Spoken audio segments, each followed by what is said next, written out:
Newsmaker Sunday with Fox 10's John Hook. Thanks for joining us on Newsmaker Sunday. This is kind of like deja vu all over again. The Phoenix Police Chief, the new chief, is Joseph Yahner. He's a 30-year veteran of the Phoenix Police Force. He's our guest on Newsmaker Sunday. You were here, what, 4 years ago, 3 years ago? Yeah, it's been about March of 2011, so a good 3 years ago. When you had come in the wake of Jack Harris being fired, you became the interim chief. They hired Danny Garcia. Garcia becomes the chief. Then Garcia is fired, and you become the chief. But this time, you are the chief, not interim. They made you the permanent chief. Correct. And, you know, I did the interim gig from March of 11 till about May of 12. And then, as you mentioned, Chief Garcia was hired. And then I was the acting from December of this past year till February when Ed Zerker named me the permanent chief.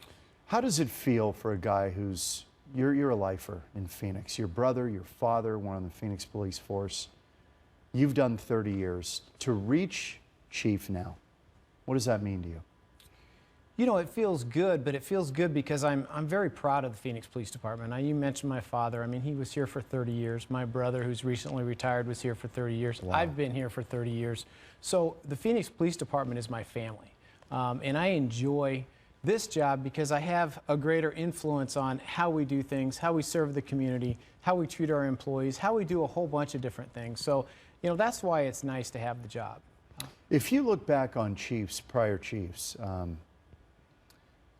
I think of Dennis Garrett as a guy who was able to get along and calm the waters between the union and the top brass. There's always that tension, and it's high in Phoenix a lot of times.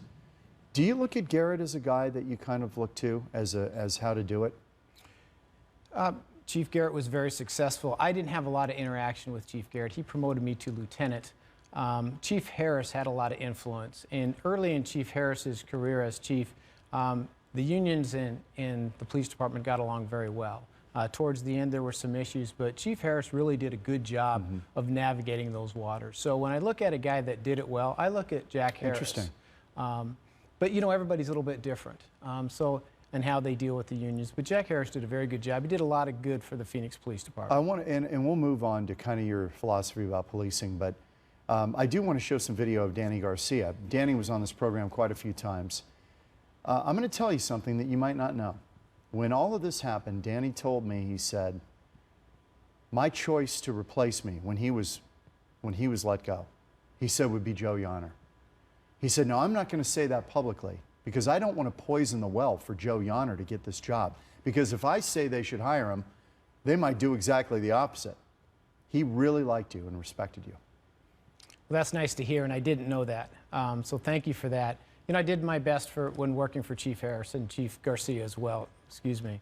But it's hard when there's controversy with the chief and you're the number two guy. You know, I've had experience as the number two guy under Harris for numerous years, then being acting, and then going back to being the number two guy under Garcia, then being acting again, and then now being the chief. So I've experienced a lot of that. And number two guy, it is tough. It's a difficult job because, again, it gets back to you want what's in the best interest of the police department, the community, and the city. And it's a complicated job. But you're still in kind of a military organization where even if you might not agree with the top guy, you may say, he's my boss, I'm going to try to carry out his will. And that's exactly it. I have been the implementation man for several chiefs, and that's just the nature of the beast. Did it hurt you when you were passed over for Danny Garcia the first time around? You know, it didn't really hurt me because I put my best foot forward. I did the best I could in that process, and the chips fell where they may, and I moved on from there and continued to do my job as the number two guy. So no, it didn't hurt. It bothered me a little bit, but I think again, that's honest. I like the Phoenix Police Department. It's my family. When it was David Cavazos who made that call, he was the prior city manager, and he made the call saying, I'm going to bring in an outsider. That was Danny Garcia from Dallas, to shake up this union dynamic. When that hire happened, did you sense trouble early on?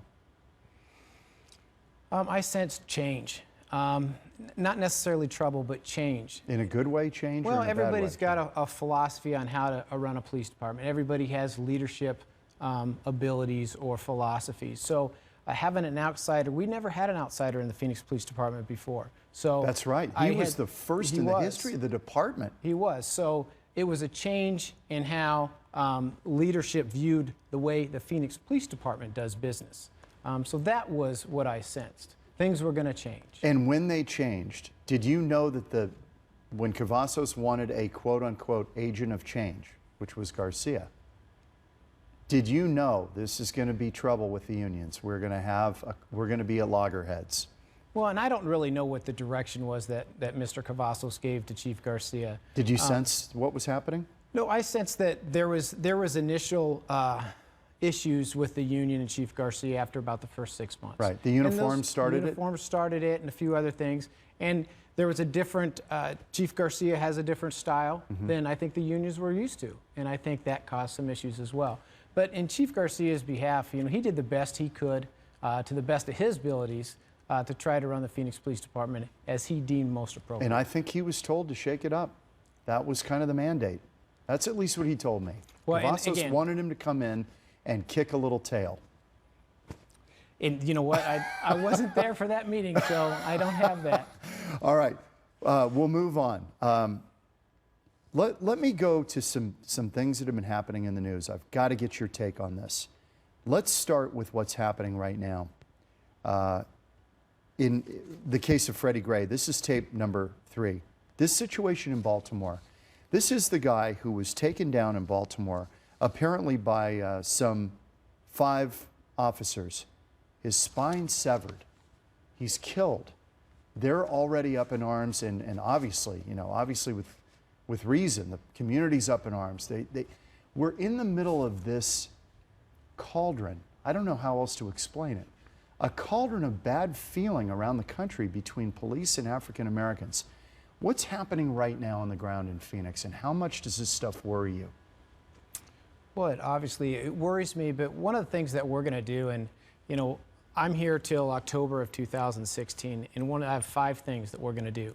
And one of those is fight crime, and I'll get to the other ones maybe later in the show. But Okay. The second one is community engagement and outreach. I restructured the police department, so we have a community services division. And the goal of that division is everything from hiring and recruiting to community outreach to coffee with the cops to interacting with our community more frequently with better dialogue. We have a community and public trust initiative that we're going to kick off. We're bringing in a group of individuals to help us do our jobs better and help communicate better in the community. We've had some issues in Phoenix, Right. and our community hasn't reacted in that regard because Why I do you think think that is? You've lived here a long time. Why doesn't it blow up here? Because I think we have good relations with our community. We are out in the community talking to them. Our officers are professional and polite. Now, we're going to make mistakes, but for the most part, we do a very good job of policing this community. And again, we're open. We listen. I go to meetings all the time. I go to community meetings all the time. And you've been doing that your whole career. I have, for 30 years. And it's not just to give information, it's to receive information. Those are our customers. So I think we do a good job of engaging our community, and we want to do a better job of it. So I've put some things into place. We haven't had adequate staffing in our Community Relations Bureau for a long time because we're way down on officers in the street. So we're building some of those things back up. We're having the opportunity to hire. We want to hire a diverse group of officers that represent our community. So we have a lot of things in the works. One of the things is that was on camera. And I fully support on-body cameras for police officers and law enforcement.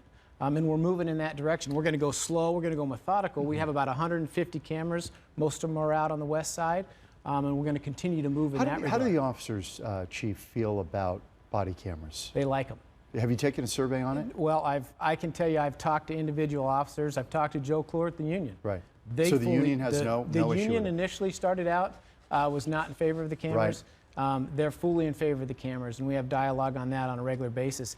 And the officers are more comfortable because what it is what it is. I mean, it's all right there on camera. So the officers are empowered to do their jobs. It puts everybody in check. Citizens in check, the officers in check as far as being professional, because everything is captured to be viewed at a later date. If it's on the officer and the camera is engaged and running, can the officer use it to kind of calm the waters and say, remember, sir, I am rolling on all this? Sure. And that happens, and a lot of people says, oh, I'm on camera, and you can see the demeanor change. That's what I was wondering. Yes. So, and then it's, do you believe that the camera always captures the incident correctly? You know, yes and no. The camera is a great tool to capturing something on film that we wouldn't have anything on. So it's a start. It's only right here. Yeah. You know what I mean? There's other peripherals, there's lighting things. Sure. One of the things that cameras capture very well is audio, because you can really hear everything, but not necessarily see movements that the officer can see that the camera's not seeing. So it is a good tool. Is it that, 100% solves all problems? Absolutely not. The thing that strikes me about these cameras, the officer has to engage them, right? Yes.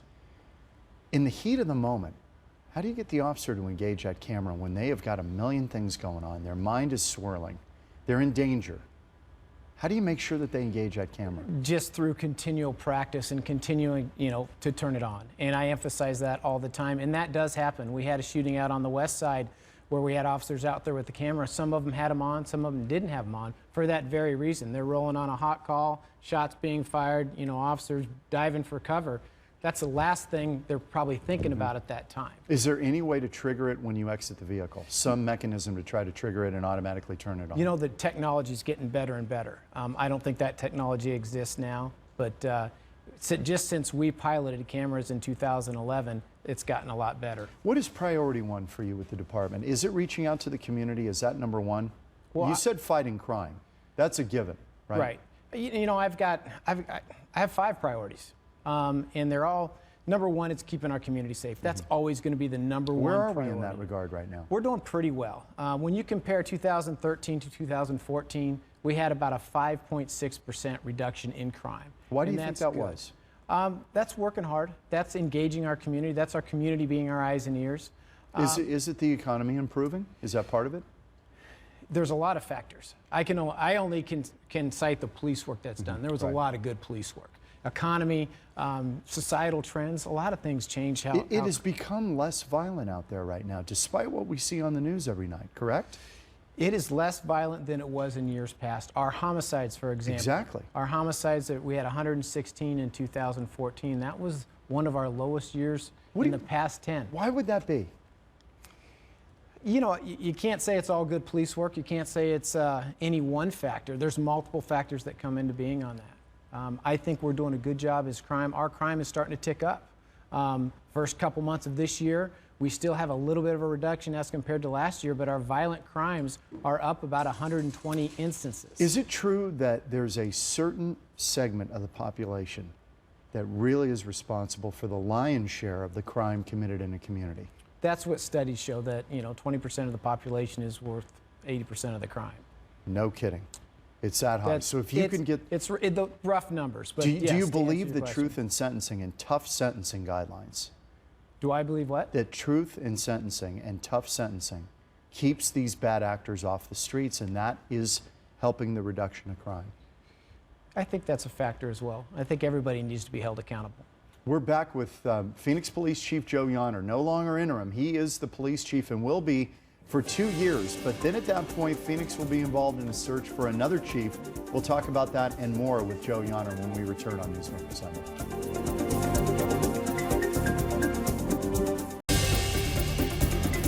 Back on Newsmaker Sunday with Phoenix Police Chief Joe Yahner. He's no longer the interim police chief, but this is a department veteran, 30 years, who has twice now been the chief. You were acting chief after Jack Harris left the position. You became acting chief again when Danny Garcia was fired, and now you've been named the permanent chief. And that happened recently. Ed Zerker appointed Yahner to the position of police chief after Garcia was fired in December. I want to show you a tape here. You've seen it, I'm sure. This crazy situation in Marana. This officer who decided to take out this guy who not only had a rifle, he took him out with his patrol car. He had a rifle and had discharged it on the city street. I wrote on Facebook that I applauded this guy for doing it. I thought it was creative policing. I don't know what else you do with a guy like this. Your options are limited, right? This is a little off the grid to do this, but do you think that this type of approach was out of bounds, or do you think, hey, look, it's one of the tools in our tool belt? Well, to be honest, I've seen that tape, but I don't know all the details prior to that. The good part about it is it worked. I understand the gentleman totally was out of the hospital in 2 days. 2 days and was held accountable for his crimes. No officers were injured. No citizens were injured. Exactly. So it worked. From an outcome-based standard. From an outcome-based, yes, it worked. So I think it was interesting to see. That is, I mean, I've never seen it before. That was pretty creative. That was like a pit maneuver done on a person. Yes. And it worked. It worked. So you wouldn't fault that guy for going there. Well, it would depend. Again, I don't know all the ins and outs of what occurred. But he's fired prior. a weapon walking down the street. He's committed a bunch of crimes leading up to that point. And if you approach this guy's already discharged his weapon. That officer's in danger too. Agreed. And the officer was public's injured in as danger. well. Correct. I would agree at all. The outcome was good. Am I wrong to say I'm not going to cry over taking that guy down?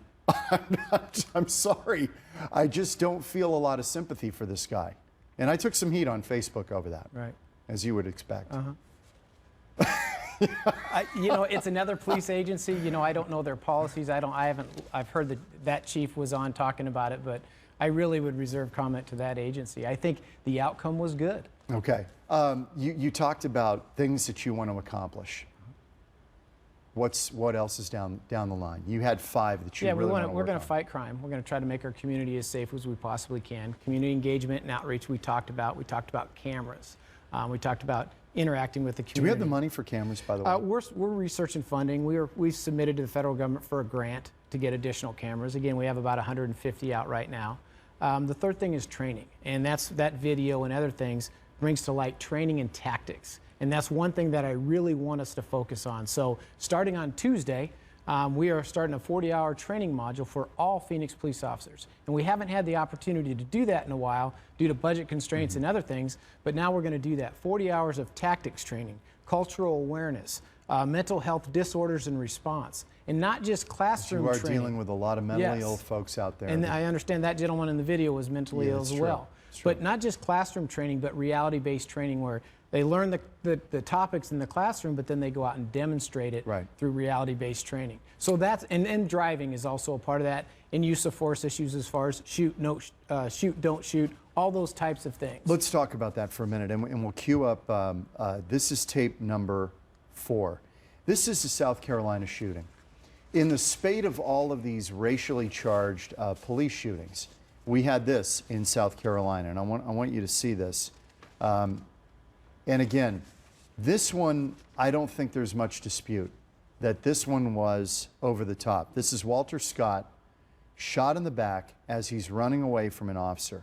The incident was caught on video, and it resulted in the officer being charged with murder. The reason I bring it up is because we are dealing with this issue of shoot, no shoot. What does the officer do? What can the officer do? There's a lot of second guessing going on. Some of that makes me happy that we're having that conversation, but it also puts the police in an awful spot. It does, and that's why training is the key.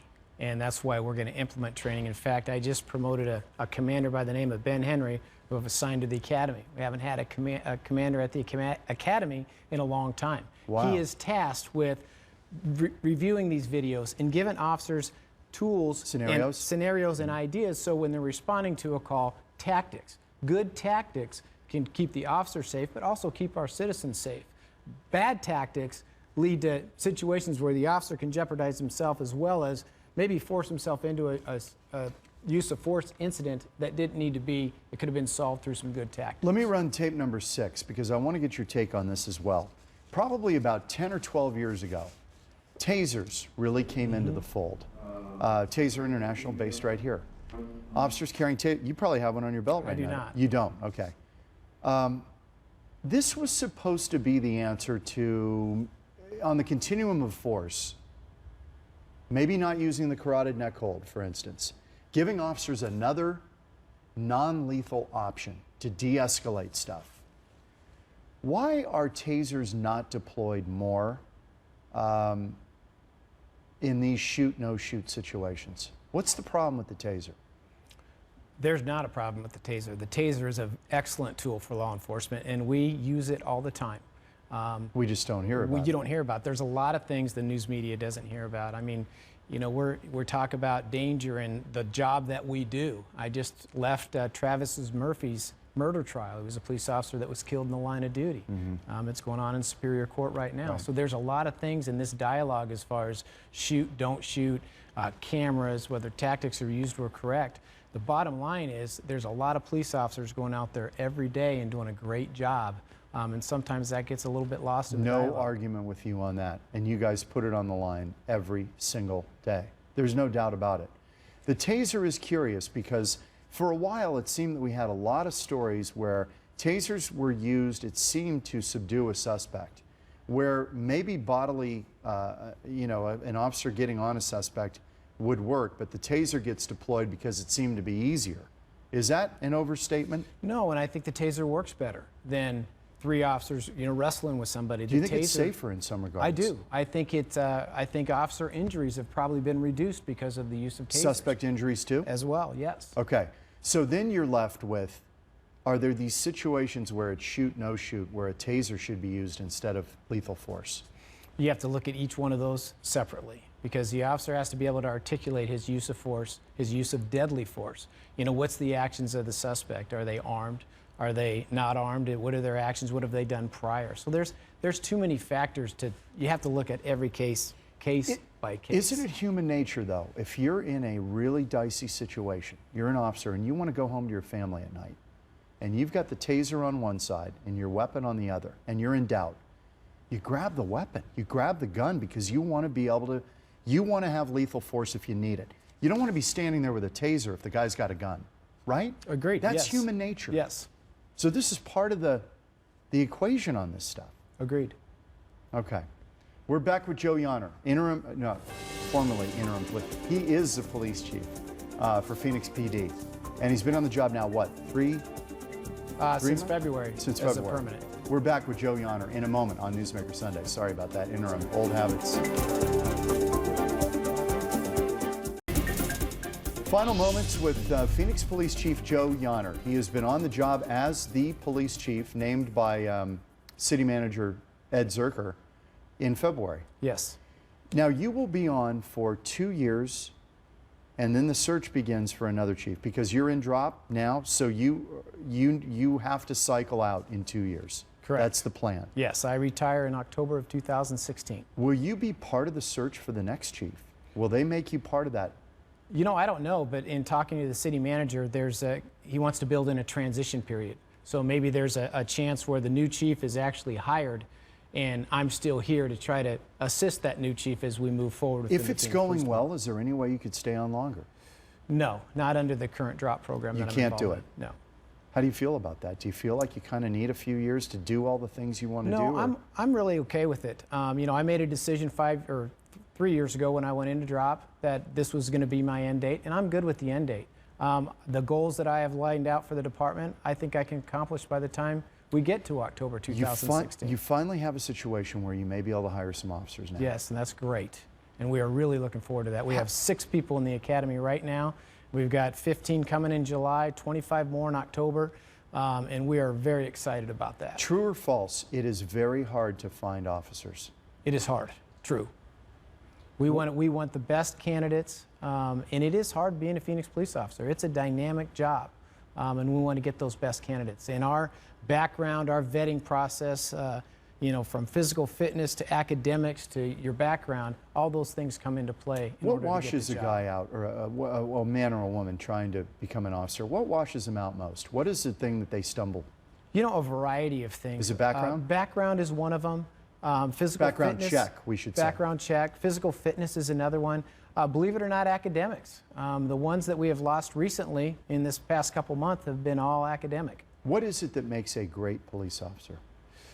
A variety of skills, but probably the number one thing that I would say is interpersonal skills. You got to be able to talk to people. You got to be able to calm a situation. You got to be able to communicate. And crisis communication is huge. Well, good luck on Thank you. Good luck on the job. Great to see you, Joe. Thank you. We appreciate best success as the new Phoenix Police Chief, Joe Yahner. We'll see you next week on Newsmaker Sunday.